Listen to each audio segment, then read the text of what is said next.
like to take this opportunity to welcome, and I think we have it set up perfectly for you, Phil. I hope so. Our guest speaker today is Phil Pierson, who needs no introduction. And I will pass the torch over to you, Phil. Thank you very much for being here, and bless you. Thank you, Tom. You're hearing me okay? Yes. All right. Well, friends, I'm so pleased to be with you today. And I found myself wondering now, why did they ask me to speak on Valentine's Day? And then I remembered the stories that I've shared with you in the past about Valentine's, and thought, that's it. They want to hear that story again of the biggest heartbreak of my life. Yeah, it happened back when I was in, it was either first or second grade. I don't remember which. But I was smitten by a girl in that class whose name was Rosalie. I remember that. And at Valentine's Day, it wasn't the day, I think it was the time, the teacher gave us the opportunity to pass Valentines to those that we loved or felt was our Valentine. And so I sent one to Rosalie for sure. And I expected one back from Rosalie. But you know, I never got that Valentine. And I mean, that hurt. So it's been memorable. And I've shared that before, and I'm sure they wanted me to tell that story again. But on the other hand, there was something a little more serious than that. You see, I have a real connection with what I have called my lesson today, the power of love, in that, as some of you know, the disciple Philip, according to Charles Fillmore, represents power.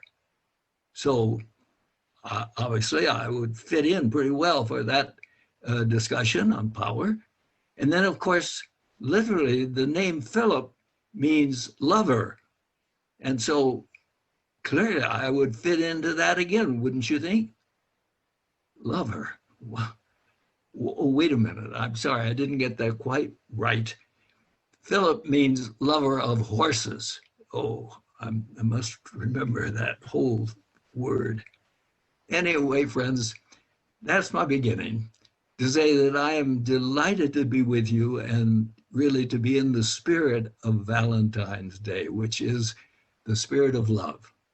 And I've chosen the title, The Power of Love, because I believe that there is absolutely nothing more important than the pursuit of that power of love that is within every one of us. We use our metaphysics in many ways, for prosperity, for healing, for harmony. But what I want to leave us with today is the thought that nothing is important as seeking to pursue a consciousness of love in your life. To understand what that is and to feel it with a total sense of your being. Some of you will perhaps remember back in 1984, there was a song called The Power of Love. It was the top of the hit parade here and in England as well. It was a very powerful song. In it, the soloist tells how, in sharing the words of the song, she is sitting looking at her loved one who is sleeping. And she said, I felt I loved him so much that it was frightening, just frightening.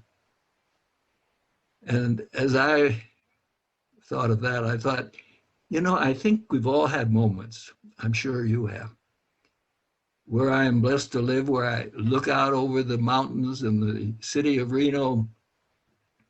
Sometimes it is so spectacular that I'm just moved to, I won't say I'm frightened by it, but I'm awed by it. I'm awed by the wonder of this world that we live in. And the greatest sense of awe that any of us should have is this feeling that we get of love. That when we see visions of nature or think about perhaps our own family, even the children, and you feel this moving sense of love, we must realize that what we're feeling at that moment is a touch of the power of love that is ever present for us to touch. And that in touching that power of love, we have access to the literally the power of God to transform and change into greater goodness any aspect of our lives or the lives of others. You know, as we think of love, I'm sure all of us can think of people we know who are extremely loving. You say, oh, they really are loving people, but they don't seem to exude any special power. So maybe we're overplaying it when we say the power of love. No, I believe literally that when you have learned, and I have learned, how to fully express love, we will have access to a power that we'll know and recognize and be able to share with the world around us. Unfortunately, I don't know anyone in our present world who I can say who has accessed that power. This is, of course, the power of the ministry of Jesus Christ, is that he had accessed it. And I believe absolutely that he did all the things that we find in the Bible about him. I think he walked on water. I think he healed people. He raised some from the dead. He multiplied the fishes and the loaves. I believe he did all those things. Part of the reason I believe that is that I think there's one other man who has made his mark in the world who has also demonstrated this power of love. I have mentioned him in the past, long past, in my talks with you at the church when I was here, but this is a man named Sai Baba of India. He's no longer with us either. But Sai Baba was more of a contemporary. So we had access to do a lot of research on Sai Baba and also to experience the input of many of his critics who said he was a phony, some who said he was a sexual deviant. And as I've experienced what they had to say about him, I thought, I wonder what they said about Jesus in his time. And I'm sure there were a number who would say, oh, that Jesus, I know about him. And then they would have their negatives. But over the years, and most recently this year, I've spent a lot of time in thinking and pursuing what happened in Sai Baba's life, certainly in the last part, because he just passed a couple of years ago now. And I have total conviction that Sai Baba was real and that he did give an example for us of indeed what Jesus' gift was to the world, and that the essences of it was love. Because when anyone talked about Sai Baba, they said to just walk into his presence was to suddenly be bathed with this incredible sense of being loved. And Sai Baba affirmed many times that that's the whole story, is the capacity to love without limitations. And that means love not just with the feeling nature, but also with our intellectual and thinking nature. In the past, I've made quite a point of that when people think of love, they think of feeling. And I've said that it's more than feeling, it's an intellectual knowing. Because if there's only God, if God is universal mind everywhere present, then if God is love, which every one of us feels is a reality, then love is everywhere. God is everywhere. Love is everywhere. So love is the very essence of what it is that you and I are seeking. Let me just share a little bit more about Sai Baba, because I want you to know that this power is limitless when it's captured. One of the stories that I just loved recently was a story of the man who invented and then created a company of the sale of cycle watches. I don't know that Seiko or Seiko, I believe it is, watches, but they're world famous. And he went to visit Sai Baba personally. And Sai Baba was famous for sitting, say, on the sand and twirling around the sand and then coming up with a ring or a piece of jewelry and giving it to that person. And of course, his critics said, oh, that's all phony. He's got these things up his sleeve. And the fact that the rings all fit everybody perfectly is just happenstance. It's all phony, fake. He's a great at that. But that was significant to this story about the man who has the Seiko watches. He went to see Sai Baba and had a personal time with him. And they were walking along, and Sai Baba said to him, according to the story, I have a gift for you. But he said, I want you to select a place where we can sit before I give you the gift.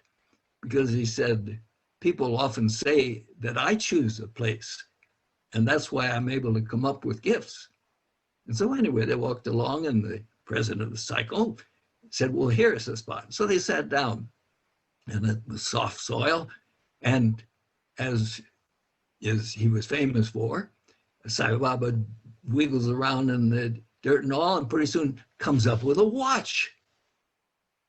And the president of Psycho looks at it and he says, that's the original watch. That's the one that I have in the safe back at my headquarters. And Sai Baba just laughed. So anyway, there are countless stories like that. I was moved to pursue and research Sai Baba because I knew two people personally who had been in his presence and whose honesty and intelligence I respected so highly, and they both were very deeply moved by his power to know things, to do things.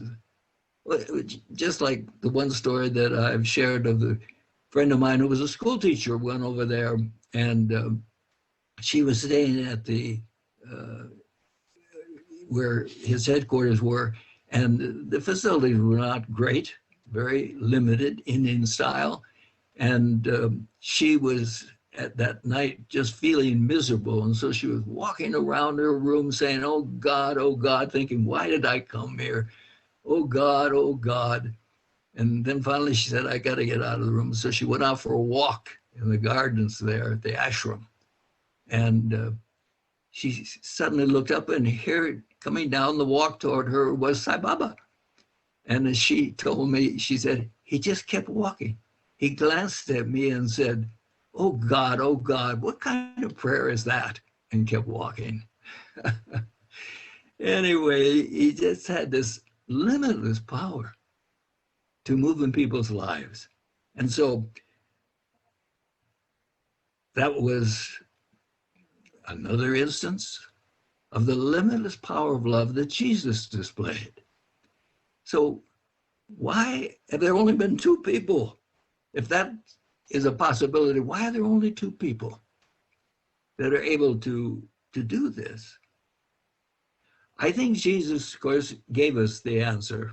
And I think many of you could jump to that very quickly. When the young lawyer asked Jesus what was the greatest of commandments, and Jesus said, to love God with all your heart and soul and mind, and your neighbor as yourself. Very easy to say that. But to be totally in love to have a consciousness that holds all the people of the world in love, and your neighbor and yourself, is a tremendous step forward in consciousness, is the only way to say it. It's so easy to love that little grandchild. Recently, I saw Claudia's picture of the grandchildren, and it's so easy to look at them. You don't even have to have them as your own grandchildren. You can look at them, oh, I feel my love, my oneness with them. But then somebody like your most villainous, supposedly, politician comes on the screen. Do you get that sense of outpouring of love? It's not easy. Or somebody walks on your toe in some area of your life. Can you think about it and come from a first energy projection of love and then think about it? Or do you first think, oh, that's my way of indicating a lack of love? Anyway, do you first think of how you have been misused or abused or whatever? I suggest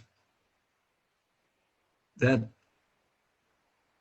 Jesus knew completely how easy or rather difficult it is to go through those steps, loving God, loving your neighbor as yourself.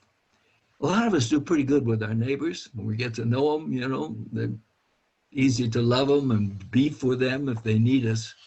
But to love ourselves.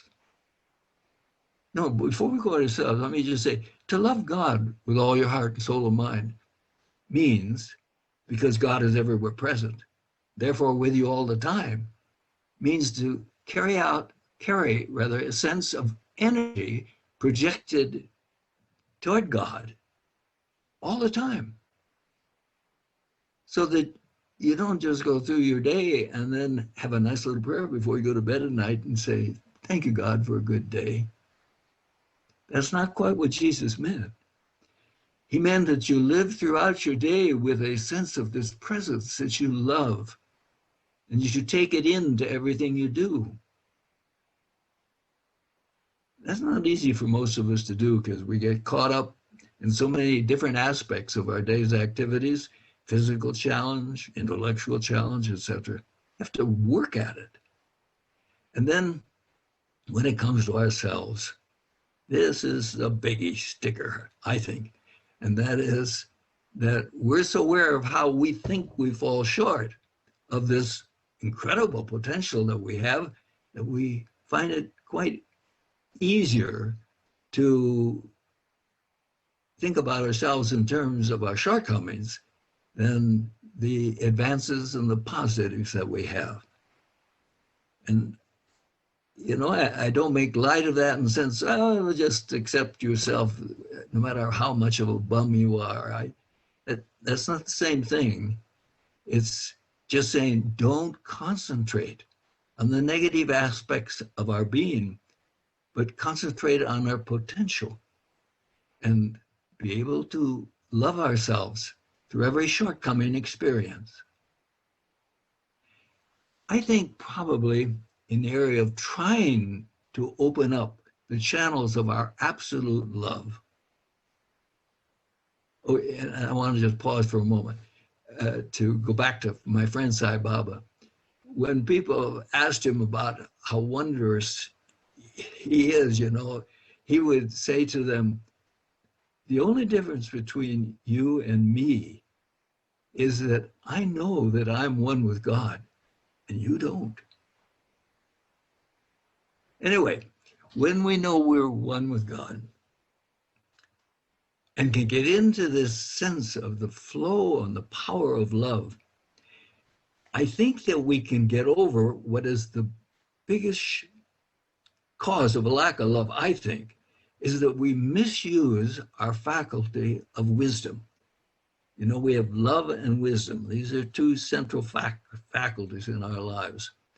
And we use wisdom as a form of discernment, which it should be, but the source of wisdom should be our intuitive contact with God, which is established by loving God all the time, so that you always go to God for making your judgment faculty use, rather than going to appearances and what's happening in using your judgment faculty. Anytime we judge ourselves or anyone else or any situation in a negative, we have denied access to the power of love, because all negative judgments indicate that we don't think God is ever present as absolute good. If we did, we would be able to love anyone or anything through its ongoingness, knowing that it's in process of expressing the wonderment of God's own being in our lives. When we think of really working at being loving, we want to think of being free from negative judgment. And I, for one, have really had to work at that in our recent political picture, and I'm sure that many of you have. It is so easy to get into judgment because you know all the facts. You think you know all the facts anyway. And so you know those facts and you say, I tell you, blah, blah, blah is really bad. Well, what you really just said, that that person doesn't have God in them, therefore they're bad. No, whoever we might put a negative judgment on has God at the center of their being. And our call, if you want to tune into the power of love, now, if you're not interested in getting into the power of love, which doesn't mean you just jump into being able to heal, raise the dead and heal the sick and all those things, it means life just starts to go better and better. It's easier to be healthy. It's easier to be prosperous. It's easier to be successful. If you want to do that, to express this kind of power of love, then you want to avoid all negative judgments. As I was thinking about sharing that with you, I thought about that phrase about that you must not judge anyone until you've walked a mile in their moccasins. And I came across something very interesting in regard to that. If you're like me, you have probably, am I still there, Tom? Oh, your picture went. You turned off your camera. I did somehow. How did I do that? Well, I'm punching the camera thing, but it's not coming out. Wait a minute. Allow. There you go. I'm back. Yes, I came across an interesting regard to that wonderful story about judge no man till you walked a mile in their moccasin. And I've always wondered, as perhaps you have, I wonder what Indian tribe said that. Well, I discovered that an Indian didn't say that at all. It was said by a wonderful woman named Mary Lathrop, wrote in 1895. And she put in her poem, a very short poem, that word, do not judge until you walk a mile in his moccasins. The title of her poem was Judge Softly.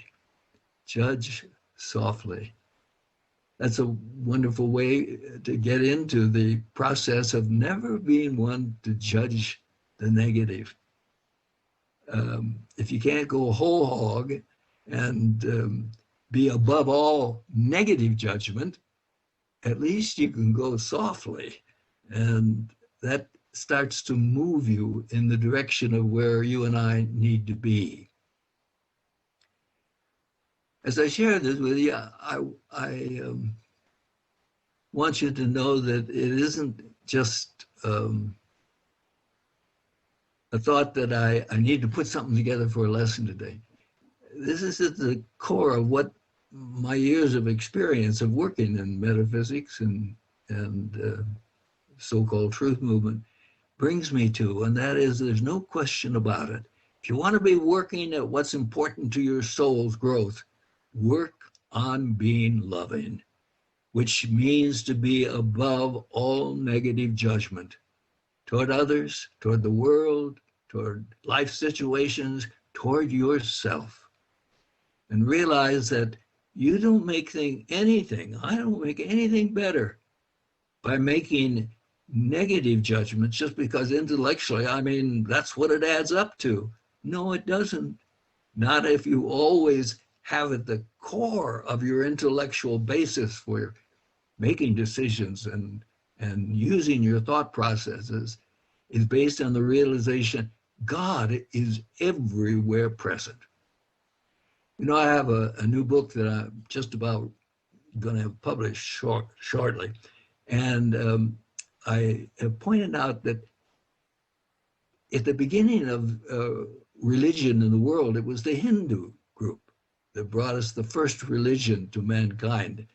And the very essence, as many of you probably already know, of Hinduism is that Brahma, their name for God, is everywhere present. God is everywhere present. And of course, in our modern metaphysics, they said that he was in the ethers. We say God is everywhere present because God is universal mind, which I think is probably a little closer to what's, in quotes, the facts again, that the ethers, you tend to think of air around us. Well, God is there, but it's all because all life is mind. Universal mind is God. We live and move and have our being in that. And physically, the power that is inherent in the universe is the power of God's oneness with us, of God's love with us and for this world of ours.